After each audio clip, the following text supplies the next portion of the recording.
한 주간의 HR 관련 소식을 전달해드리는 주간 인사 노무 뉴스입니다. 뉴스의 자세한 소식은 첨부 파일을 통해 확인하실 수 있습니다. 이번 주 주요 소식입니다. 11월 19일부터 임금명세서를 발행해야 합니다. 11월 19일부터 사용자가 근로자에게 임금을 줄 때 임금의 구성 항목 및 계산 방법, 공제 내역 등을 적은 임금명세서를 함께 주어야 합니다.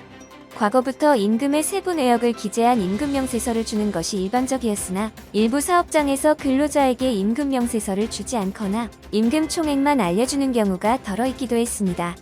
이에 사용자와 근로자가 임금에 대한 정보를 정확히 주고받고 임금 체불이 발생할 경우 사용자와 근로자 간 액수 등에 대한 다툼의 소지를 줄일 수 있도록 임금명세서 교부를 의무화하는 내용으로 근로기준법이 개정되었으며 11월 19일부터 시행되었습니다.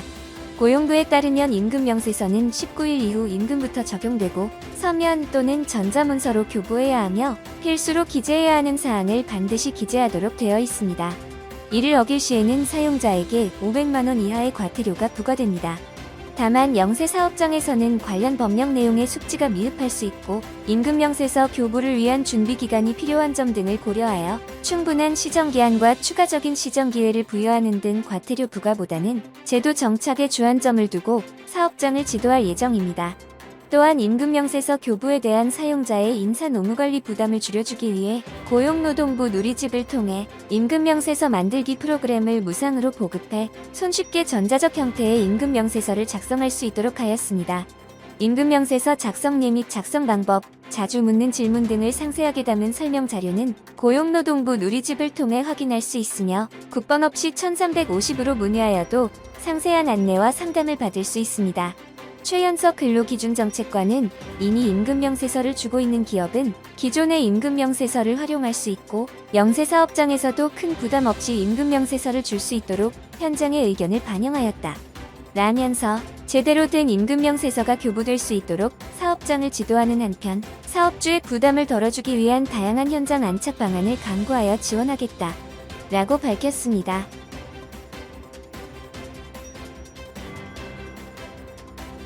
채용 설명회, 면접도 메타버스로 진행합니다. 코로나19 사회적 거리두기가 완화됐지만 여전히 대규모 인원이 모이는 행사는 쉽지 않습니다. 신입사원 채용 과정에서 가급적 많은 지원자를 받아 옥석을 가리려는 기업 입장에서는 이 같은 제약을 극복하는 것이 중요한 과제가 되고 있는데 이것의 대안으로 떠오르는 것이 3차원 가상세계인 메타버스입니다. 최근 채용 시장에서는 많은 인원을 수용하기 위한 장소로 메타버스를 활용하는 추세입니다. 채용 설명회뿐 아니라 채용 상담, 신입사원 교육, 면접 등 다양한 채용 절차에 메타버스가 이용되고 있고 메타버스가 기업 이미지를 홍보하는 데에도 도움이 된다는 판단입니다. 이러한 가운데 롯데백화점, 한화시스템, 삼성전자, LG그룹, 롯데건설, 넷마블, 우아한 영재들 등의 기업이 메타버스를 통해 채용과 사내교육 등을 진행하였습니다. 각 기업들이 메타버스를 적극 활용하고 나서는 것은 언택트 환경에 따른 영향도 있지만 채용 대상인 MZ세대들에게 딱딱한 기존 방식 대신 친숙한 가상 환경을 보여줘 많은 지원자를 끌어내려는 전략이 더 크고 또한 채용 전형을 통해 메타버스의 가능성을 시험해보려는 의도도 더했습니다. 이에 지원자들의 반응도 좋은 편으로 메타버스를 활용한 온라인 교육 방식에 대해 신입사원 설문을 실시한 결과 94%의 응답자가 동기들 간 네트워킹에 효과가 있었다고 답했습니다. 국가에서 권고한 백신 휴가가 중소기업에서는 잘 지켜지지 않은 것으로 나타났습니다. 코로나19 백신 접종이 본격화된 지난 7월 이후 직장 갑질 119회 제보된 백신 관련 직장 내 갑질이 80건에 달하는 것으로 나타났습니다. 특히 중소업체 직원들의 제보가 많았는데 정부의 백신 휴가 권고에 공공기관과 대기업 등은 백신 휴가를 대부분 준수하는 반면 중소업체는 외면하고 있기 때문입니다. 제보에 따르면 중소업체들은 사원들이 백신 휴가를 요청해도 연차 휴가를 쓰게 하고 연차 휴가를 썼다는 이유로 괴롭히는 경우도 있었습니다. 한 직장인은 백신을 맞고 온 상사가 아무 후유증이 없다고 사무실에 큰 소리로 얘기했다면서 이후 내가 백신을 맞은 뒤 열이 올라 조퇴하자 상사가 미열인데 조퇴하는 게 말이 되느냐며 소리를 지르고 화를 냈다고 했습니다. 직장갑질 119는 한국의 경우 백신 유급휴가도 없고 유급병가제도 없어서 경제협력개발기구 국가 중에서 유일하게 백신을 맞고도 쉴 수 없다고 했습니다. 이에 대해 고용노동부는 지난 3월 아프면 쉴 수 있는 여건 조성을 위한 휴가 제도 개편 방안이라는 연구 용역을 발주해 유급 휴가제에 대한 검토를 하고 있으며 이수진 더불어민주당 의원 등이 유급병가를 신설한 근로기준법 개정안을 발의하기도 했습니다.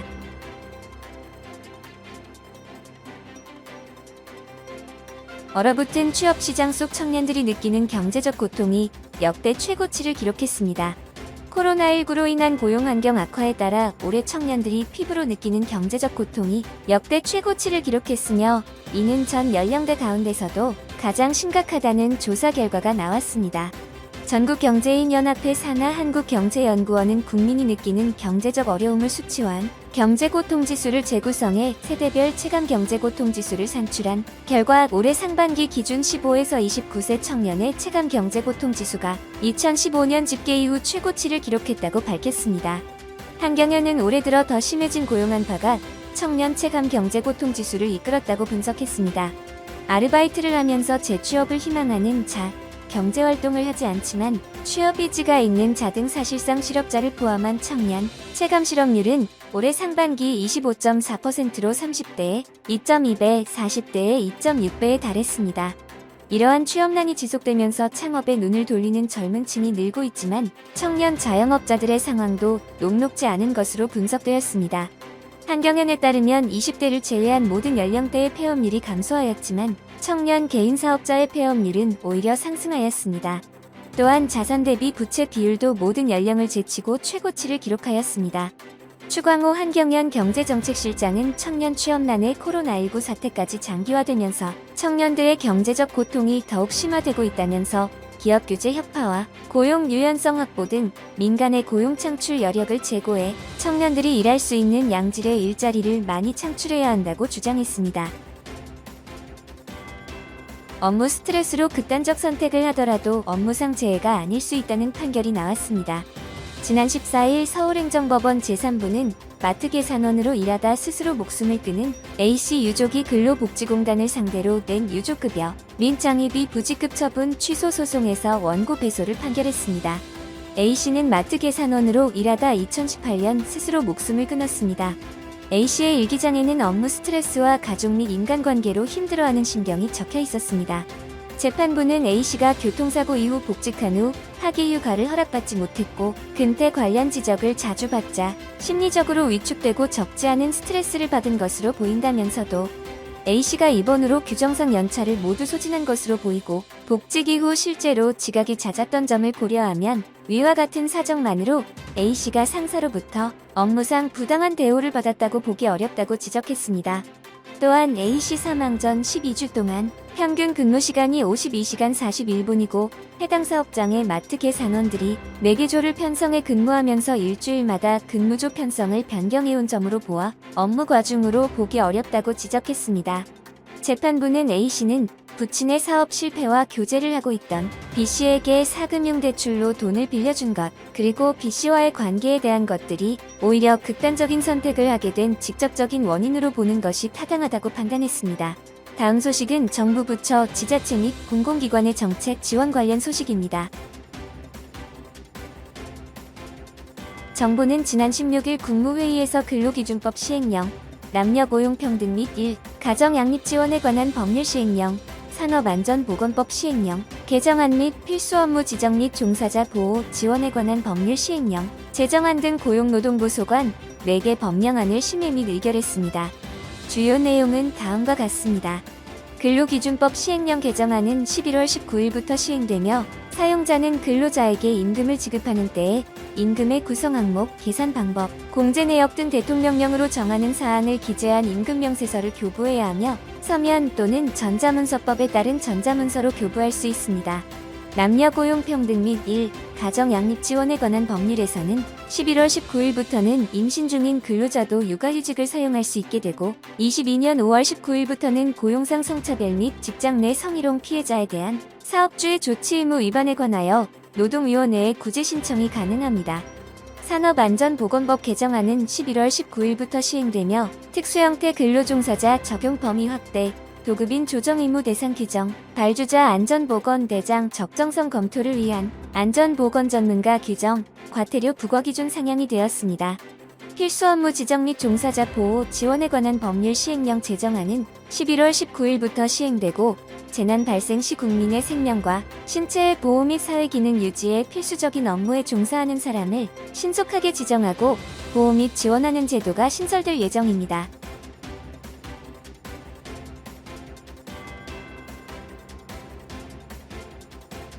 근로복지공단은 2016년 대법원 판결에 따라 진폐보상연금이 도입된 2010년 11월 21일 이전부터 진폐 및 합병증으로 요양이 결정된 진폐 근로자들은 요양 중에도 장애급여 지급이 가능하다고 밝혔습니다. 기존 산재보험법상 장애급여는 요양이 끝난 후 치유된 사람에게만 지급이 가능하여 산재 노동자는 원칙적으로 요양이 끝난 후에만 장애급여를 받을 수 있었습니다. 하지만 대법원에서는 2016년 진폐는 상병 특성상 치료 효과를 더 이상 기대할 수 없어 증상이 고정되었다고 봄이 상당하므로 진폐 합병증 요양을 이유로 장애 등급 판정을 거부해서는 안 된다라는 내용으로 요양 중에도 장애급여 지급이 가능하다는 판결을 하였습니다. 판결 이후 공단은 2017년부터 업무 처리 기준을 변경하여 대상자들에게 장애급여와 위로금을 지급하고 있습니다. 근로복지공단 강순희 이사장은 대법원 판결로 진폐증 요양 중에도 장애 보상을 받을 수 있는 길이 열렸지만 그간 돌아가신 분들도 많고 이 내용을 잘 몰라 아직까지도 장애급여와 위로금을 청구하지 않은 분들이 있는 것으로 보인다. 하루빨리 진폐 요양 환자나 유족들은 빠른 시일 내에 청구하여 본인들의 권리를 찾기를 희망한다. 라고 말했습니다. 다음은 채용 관련 소식입니다. 코로나19 백신 접종이 확대되고 경제가 회복세를 보이면서 취업자 수 증가폭이 2달 연속 60만 명대를 기록했고 상용 근로자 수도 늘어나며 고용의 질도 개선을 보였습니다. 기획재정부는 10월 취업자 수는 코로나19 고용 충격 발생 이전 고점인 지난해 2월 수준의 99.9%를 회복했다고 밝혔습니다. 실제로 상용 근로자는 늘고 임시 근로자는 줄었으며 모든 연령대에서 고용률이 증가했습니다. 하지만 산업별로는 취업시장 분위기가 달랐습니다. 코로나19 이전부터 고용 및 산업구조 변화 영향을 받아온 제조업은 석 달 연속 감소세를 보였으나 공공 및 준공공 부문의 일자리는 증가했습니다. 이에 대해 기재부는 소득 수준이 올라가고 인구 고령화 등의 영향으로 보건, 복지, 행정 서비스 수요가 확대되며 관련 분야 취업자 수와 비중은 중장기적으로 증가세라고 설명했습니다. 하지만 소상공인은 여전히 어려운 것으로 조사되었습니다. 홍남기 부총리 겸 기재부 장관은 기청년층은 취업자 수가 8개월 연속 증가, 고용률이 7년 만에 가장 높은 수준이 됐다면서 정부는 코로나19 위기 이전 수준으로의 취업자 수 회복뿐 아니라 고용 내용 측면에서 완전한 회복을 조속히 이루도록 정책 노력을 지속적으로 강화하겠다고 말했습니다. 다음은 조직 문화 및 글로벌 HR 관련 소식입니다. 올해 포털 및 플랫폼 분야의 벤처기업에 대한 투자 규모가 2배를 넘었습니다. 이에 따라 청년 구직자의 관심도 자연스럽게 성장성 높은 벤처기업으로 쏠리고 있습니다. 이러한 플랫폼 기업들은 뛰어난 복리 후생을 자랑하고 있습니다. 가비아는 도메인 등록, 클라우드 인프라 구축, 호스팅, 그룹웨어, 보안 시스템 구축 서비스를 제공하는 정보기술 기업으로 야근 강요 문화가 없고 시차 출퇴근제로 운영하고 매달 2번의 놀금 제도를 도입해 해당 주 금요일은 회사 전체가 쉬는 제도를 운영하고 있습니다. 다양한 분야의 가격 비교 사이트를 운영하는 다나와는 직원들이 출퇴근 시간을 선택할 수 있도록 했고 생일 조기 퇴근, 각종 기념일 선물 지원 등을 시행하며 블로그 및 쇼핑몰 모음 애플리케이션 브랜디는 직원 시차 출근제, 점심식 대 및 통신비 지원 제도, 매월 급여일에 일찍 퇴근 등을 운영하고 있습니다. 또한 국내 최대 자동차 거래 플랫폼인 엔카닷컴은 점심식대 지원 및 육아 지원, 여름에는 연차 2회의 휴가 3일 등을 지원하고 있습니다. 김정현 캐치소장은 취업준비생부터 직장인까지 스타트업에 대한 관심이 높다며 스톡 옵션, 인센티브 등 높은 보상과 자유로운 기업 문화에 대한 기대감이 반영된 결과라고 말했습니다. 다음은 노무 및 법률 관련 소식입니다. 업무상 재해로 숨진 근로자의 유가족에게 지급되는 유족급여를 자녀가 아닌 재혼한 배우자에게 지급해야 한다는 법원 판결이 나왔습니다. 지난 16일 서울행정법원 제8부는 업무상 재해로 숨진 A씨의 자녀인 B씨가 근로복지공단을 상대로 낸 유족급여 부지급 처분 취소 소송에서 원고 배소 판결을 했습니다. A씨는 한 공사 현장에서 의식을 잃고 뒤로 넘어져 머리를 다쳤습니다. 이후 뇌병변장애 판정을 받고 입원 치료를 받던 중 숨졌습니다. B씨는 A씨를 주거지 인근 병원으로 옮긴 뒤 간병했고 재혼한 배우자가 장례식에도 오지 않았다면서 자신이 유족급여 수급권자라고 주장했습니다. 하지만 재판부는 재혼한 배우자는 1986년부터 A씨가 사망할 때까지 30년 이상 A씨의 법률상 배우자였고 A씨가 사고를 당하기 전까지 A씨의 근로소득과 기초생활급여로 생계를 유지했다면서 A씨가 사고를 당한 뒤에는 A씨의 휴업급여, 간병비 등으로 A씨의 의료비를 지출하고 남은 돈으로 생계를 유지했으며 주거지 부근 요양원에 입원시켜 2018년 6월까지 직접 간병했다고 설명했습니다. 이어 A씨 사망 당시 A씨로부터 실질적인 부양을 받고 있었던 것은 재혼한 배우자이며 B씨는 30년 이상 A씨와 연락을 주고받지 않은 채 독립된 생활을 했다며 별도의 사업체를 운영하면서 얻는 소득으로 가족을 부양하면서 A씨와 경제적으로 독립된 생활을 했다고 말했습니다. 이번 주 주간 인사 노무 뉴스는 여기까지입니다. 다음 주는 더 유익한 소식으로 찾아뵙겠습니다. 감사합니다.